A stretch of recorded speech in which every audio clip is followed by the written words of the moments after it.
আযাব দিচ্ছে না কেন? এদিকে দাউদ আলাইহিস সালামের উম্মতদের কি বানিয়ে দিয়েছে? মুরব্বিদের কি বানিয়ে দিয়েছে?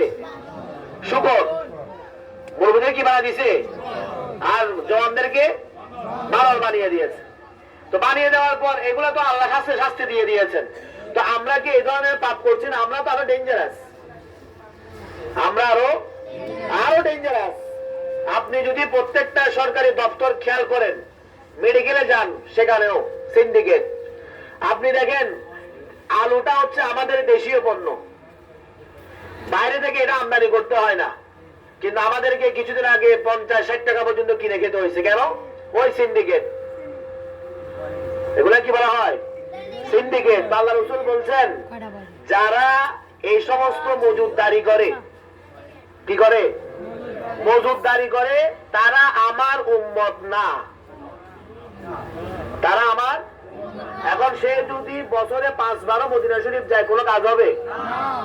5 বার যদি মিলাদুন নবী করে, কোনো কাজ হবে? আদর্শ হচ্ছে আগে যারা মজুদদারি করবে, যারা কৃত্রিম সংকট তৈরি করবে বাজারের মধ্যে, আল্লাহ রসুল বলছেন তারা আমার কিনা উম্মত না, তাদেরকে আমার রসুল উম্মত থেকে খারেজ করে দিয়েছেন। তাহলে তারা কিয়ামতের ময়দানে কি করবে? দুনিয়াতেও তারা এই মদিনা শরীফ গিয়ে যদি ঘুরেও আসে, কোনো কাজ হবে? প্রথমে রসুলের পাকের আদর্শকে বাস্তবায়ন করতে হবে। বাস্তবায়ন কোথায় করবেন? মসজিদ এলাকায় না, আগে নিজের ঘর থেকে। কোত্থেকে? প্রথমে ঘরের মধ্যে আপনি যদি কায়েম করতেন, একটা ভালো, মিথ্যা কথা বলা যাবে না, সবাই সত্য কথা বলতে হবে। সবাই কি বলবে? আমরা মনে করি এখন আমাদের কাছে মিথ্যাটা সত্যর মতো হয়ে গেছে, আমরা সত্য কথা বলতে ভয় পাই। সত্য কথা বলতে কি পাই? ভয় পাই। কিন্তু আমাদের উচিত, গৌসে পাক শাহ ইনসে বগদাদ, আপনারা তো শুনেছেন যে সত্য বলার কারণে ওনার হাতে 60 জন ডাকাতের দল কি হয়েছে? ইসলাম ধর্ম গ্রহণ করেছে, তওবা করে আবার পুনরায় মুসলমানের মধ্যে দাখিল হয়ে তারা আল্লাহর ওলিতে পরিণত হয়ে গেছে, এক শুধুমাত্র গৌসে পাকের সত্য কথা বলার কারণে। এখন আমি যদি ছেলের সাথে সত্য কথা না বলি, আমি যদি আমার পরিবারের সাথে সত্য কথা না বলি, আমার পরিবার কার থেকে শিখবে? আরেকটা কথা আপনাদের কাছে বলি, সেটা হচ্ছে কি, আমরা অনেকে, আমাদের ঘরে ছেলে মেয়ে আছে নাকি নাই? অনেকের কাছে আছে আদরের ছেলে মেয়ে। এখন যার কাছে 2টা সন্তান, চিপস আনছেন 2 জনের জন্য কয়টা? কথা বলে না। চানাচুরের প্যাকেট দিবেন, কয়টা দিবেন? 2 জনের জন্য। 2 জনকে 2টা দিয়ে দিছেন, তাহলে আমার মহব্বত বরাবর হয়েছে কিনা? হয় নাই। এখানে আপনি মহব্বত দেখালেও এখানে আপনি একটা ফাটল ধরিয়েছেন। কিরকম? আপনার উচিত ছিল আপনি আনছেন কয়টা? 2টা।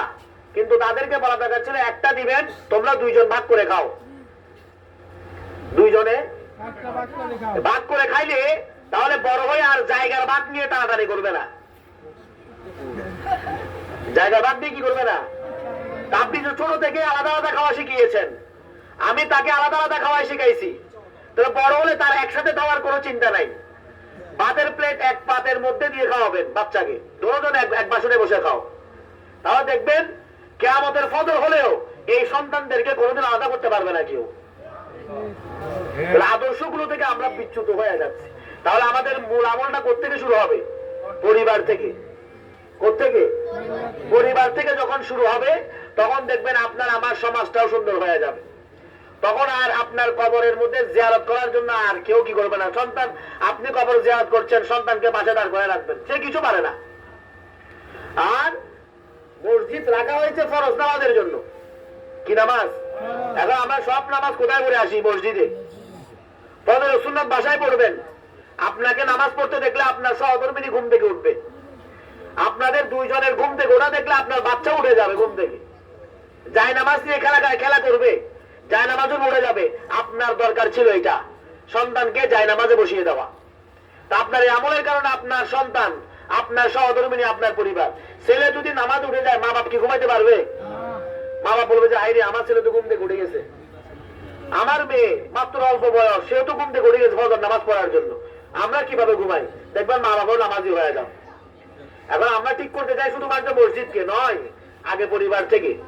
জোহরের নামাজ চেষ্টা করবেন ঘরে 4 রাকাত পড়ার জন্য, বিতিরের নামাজ, এশারের সুন্নত নামাজ বাসায় পড়বেন, ফরজ নামাজে গিয়ে শামিল হবেন নামাজের জন্য। তাহলে দেখবেন আপনার সমাজও ঠিক, আপনার ঘরও সুন্দর হয়ে যাবে। আমার রাসূল সাল্লাল্লাহু তাআলা আল্লাহ বলছেন যে তোমরা এত এত অপকর্ম করছো, আগের যুগের থেকে অনেক মারাত্মক, কিন্তু তারপরও তোমাদের উপর আযাব হচ্ছে না কেন? ওয়ামা কানা আল্লাহু লিয়ুআযযিবাহুম ওয়া আনতা ফীহিম। আল্লাহ বলছেন, ইয়া রাসূলুল্লাহ, আপনি যেই জমিনে আছেন সেই জমিনের বাসিন্দাদেরকে আমি কিভাবে আযাব দেই? সুবহানাল্লাহ বলেন।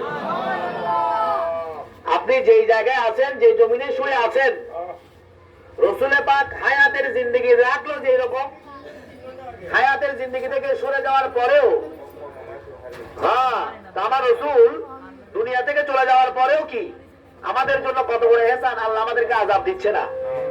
কার সদকায়? কথা বলেন, নবীর সদকায়। কার সদকায়? ওয়া আনতা ফীহিম,